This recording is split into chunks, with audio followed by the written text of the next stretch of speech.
Sometimes you will receive additional information to help with your mission. Keep an eye out for your objective readout for tips and hints.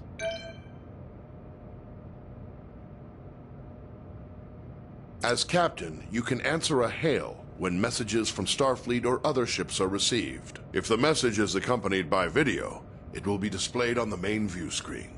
Answer the incoming hail now. Aegis, this is Captain Uku of USS Huxley. Our system checks are complete. We're ready to go. We'll stand by and follow you out when you're ready. At any time while on the bridge, you can use an external view to see what is going on outside and around the ship.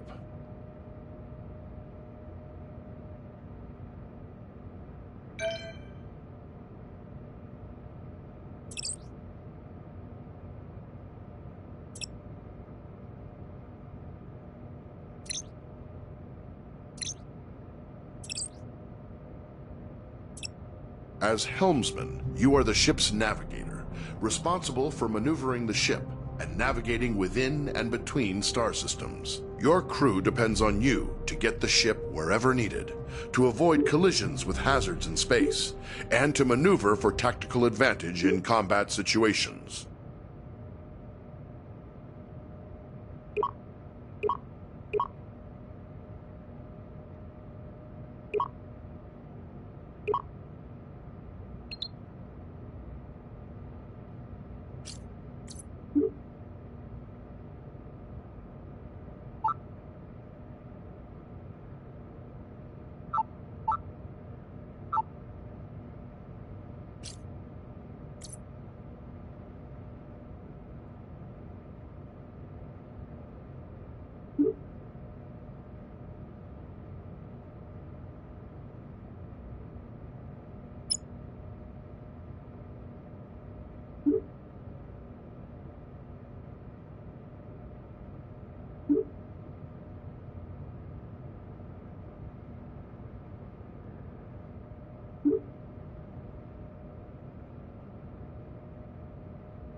Your ship's impulse drive allows you to travel quickly between planets and other points of interest within a star system. To travel via impulse, you will first need to plot a course by choosing a destination on the impulse map. Once the course is plotted, you will then need to align your ship with the appropriate heading and engage the impulse drive. Be aware, the impulse drive cannot be engaged unless the chief engineer has allocated sufficient power. Switch to your impulse map.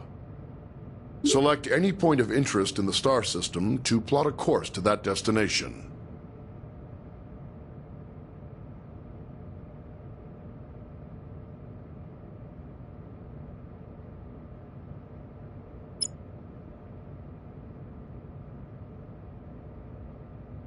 Now return to the local view and steer the ship to line up with your plotted course.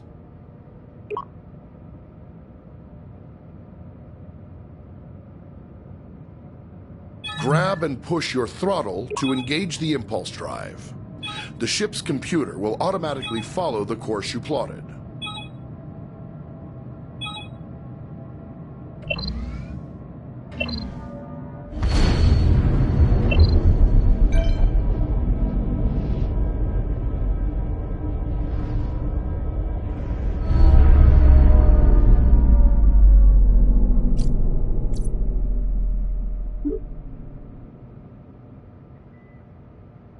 Your basic maneuvering controls allow you to give the ship forward or reverse thrust, to steer the ship to port or starboard, and to move the ship up or down on its vertical axis. The amount of thrust you can give depends on the amount of power your chief engineer allocates to engines. The more power your engines have, the more responsive the ship will be. Maneuvering controls are only available when your local map view is active.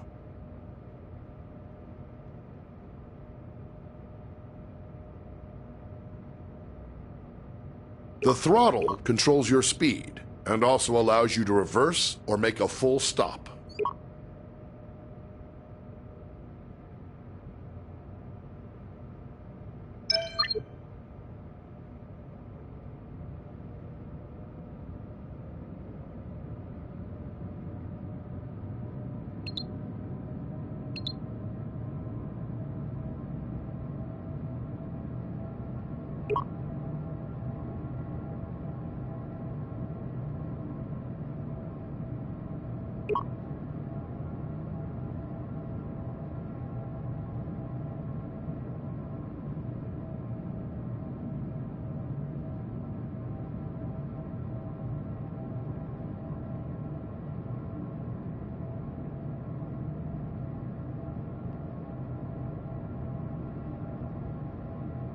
Your local map can be used to mark ships and objects as waypoints, to check your proximity to hazards, and gauge when you are close to being detected by hostiles. Touch any target on the map to select it.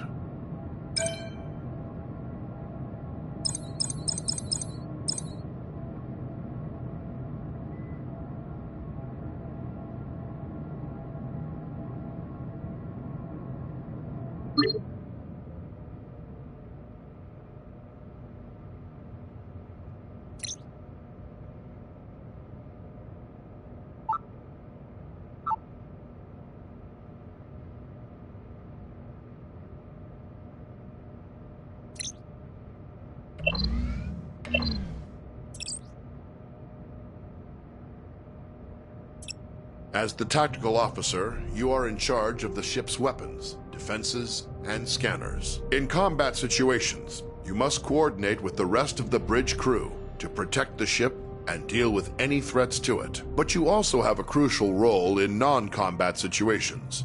It is the tactical officer's responsibility to scan nearby ships and other objects in the environment to reveal vital information about them.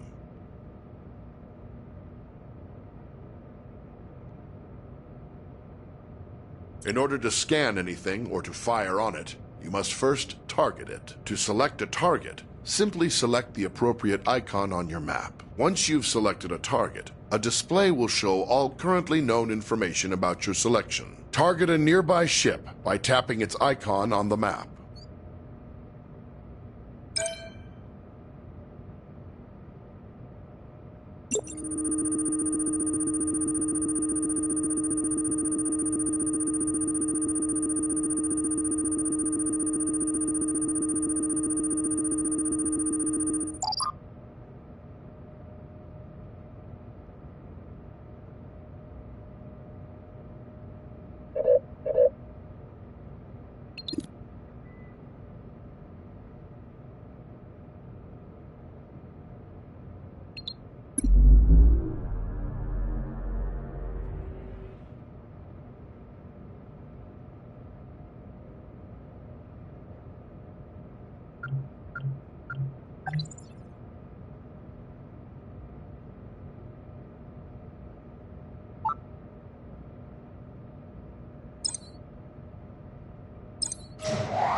You will often need to scan a target to learn more about it, or to locate people or objects of interest in another vessel. Some objects are scanned with a simple, general scanning action. This happens automatically when the object is targeted. More complex objects, like other ships, can be scanned for specific properties, such as the locations of any weak points in a ship's system. When an object has many features to scan, scanning them all at once is much slower than scanning a single specific system. Scanning is required before it's possible to transport people or cargo off of another vessel, or before being able to target weak spots of an enemy's ship systems. Target a nearby ship by tapping its icon on the map. Here you can select what systems you want to scan. Scanning a single system will always be faster than scanning multiple at once. Also, the closer the ship is to the target, the faster you can scan. Scan the ship's engines now to reveal their status, and any weak points which would allow you to damage the engines directly.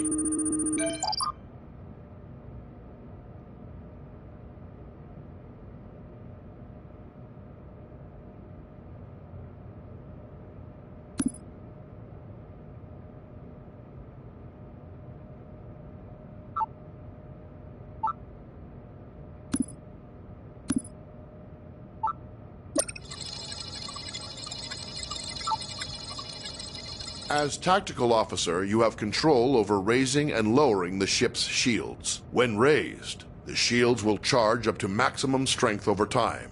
They are your best defense against damage to the ship. When shields are lowered, or down to 0 strength, any damage to the ship may cause serious harm to onboard systems, or even loss of life to your crew. When shields are raised, the chief engineer can direct power to them to increase their effectiveness. Raise the shields now. There is a delay while power is channeled into the shield emitters before the shields come online.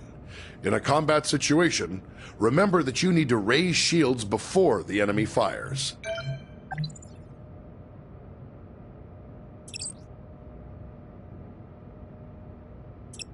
As chief engineer, you support all other members of the bridge crew by keeping the Aegis operating in top condition. You monitor vital status information about the ship's systems, allocate power needed for maneuvering and combat, and manage the ship's power grid to compensate for damage or boost its capabilities. You also manage the ship's repair teams and keep an eye on how visible the Aegis is to other ships in the area.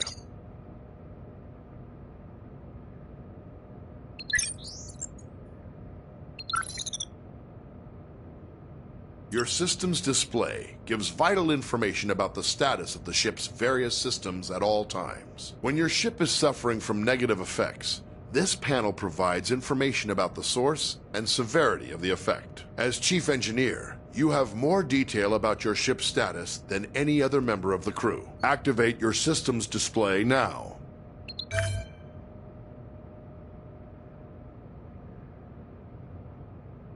How you allocate power determines how effective each of those systems is. As situations change, you'll need to communicate with the rest of the crew to keep them supplied with power and to anticipate when to make critical adjustments. One of your most essential responsibilities as chief engineer is to distribute available power between each of the ship's major systems. Try giving maximum power to engines now. Now try giving maximum power to shields. You will have to reduce power to other systems first.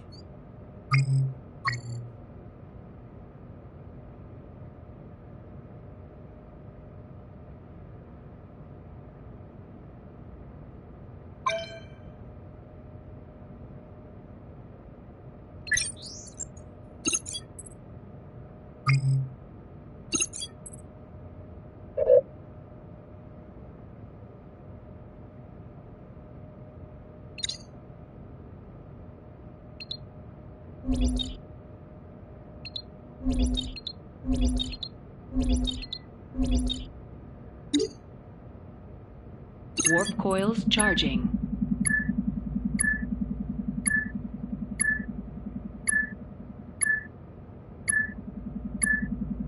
Warp coils charged.